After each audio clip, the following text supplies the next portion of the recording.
नाज़रीन और सामीन, आज बात करते हैं मन मस्त मलंग ड्रामे के बारे में। जैसा कि कबीर की माँ ने तो अपनी बहू वफा से साफ साफ कह दिया है, तुम्हारी बहन के साथ मैं अपने बेटे की शादी तो कर दूंगी, लेकिन शर्त एक है कि तुम्हारी बहन मुझे पहले ही साल वारस देगी। अगर तुम्हारी बहन कबीर के यहाँ बेटा पैदा ना कर सकी, मुझे वारस ना दे सकी, तो फिर गारंटी और अभी स्ट्रॉन्ग पेपर पे साइन कर दो कि तुम्हारी कबीर की मैं दूसरी शादी करूंगी।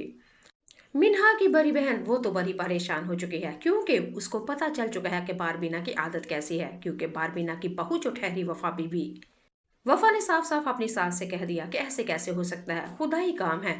देर सवेर तो हो सकती है, अगर पहले साल ना हुई तो अगले साल हो जाएगा, और इंतजार करना आपका भी फर्ज है।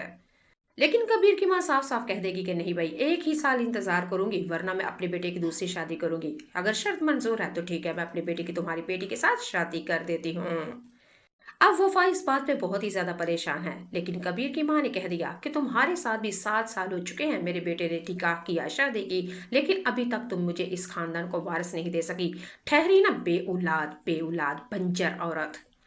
नाज़रीन सामीन, कबीर की माँ हमेशा वफा को यही कहती है कि तुम बेऔलाद हो, तुम हमारे खानदान को वारिस नहीं दे सकी, और वफा इस बात के ऊपर बहुत ही ज्यादा परेशान होती है और बहुत ही ज्यादा दुखी होती है।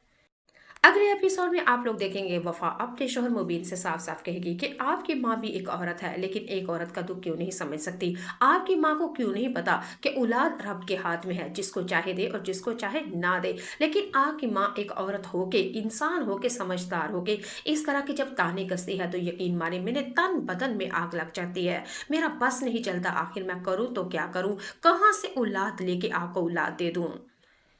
मुबीन अपनी बेटी बीवी की बात सुन के साफ साफ कह देगा कि मेरी बात सुनो, वो है मेरी माँ, अगर वो मेरी शादी कर भी देती है तो मैं उसको रोक नहीं सकता, क्योंकि वो मेरी माँ है और तुम्हें भी दरगुजर करना होगा। अगले एपिसोड में आप लोग देखेंगे जनाब कि हमारा कबीर तो रिया के घर में रिश्ता लेने के लिए चला जाएगा। अस्मा आगे से तापाई करेगी, यानी से जान के मारने की कोशिश करेगी, और हादसे भी कुछ ऐसे होंगे कि कबीर अपनी जान वहां से बचा के निकलेगा। कबीर जब रिया के घर से अपनी जान बचा के निकलेगा तो अस्मा तो फिर साफ साफ कह देगी रिया से कि देखा, अपनी जान की परवाह थी तो वो रिश्ता लेने ही नहीं आया था। अगर वो रिश्ता करना चाहता था, तुमसे मोहब्बत और शादी करना चाहता था, तो फिर हमारे साथ टक्कर लेता, फिर देखती। लेकिन नहीं भाई, वो तो अपना टाइम पास कर रहा था तुम्हारे साथ, सिर्फ दिल लगी करने वाला है कबीर। नाज़रीन और सामीन, अगले एपिसोड में आप लोग देखेंगे कि अस्मा जो है वाजिद को कॉल करेगी और कहेगी कि कबीर मेरी बहन का रिया का रिश्ता लेने के लिए आ रहा है। मेरे पास इस वक्त हथियार नहीं है, मैं उसकी जान लेना चाहती हूँ, उसको जान से मारना चाहती हूँ, अपने सारे दिल की नफरत, गुस्से को खत्म करना चाहती हूँ। अस्मा वाजिद को कॉल करती है कि मेरे पास कबीर को मारने के लिए कोई भी हथियार नहीं है, तो खुदा का वास्ता एक हथियार दे दो। वाजिद अस्मा की बात सुनेगा और कहेगा कि हाँ, मैं तुम्हें हथियार तो बेचता हूँ, लेकिन मेरी बात सुनो, इस दफा कबीर ऐसे नहीं, जान से बच के नहीं जाना चाहिए।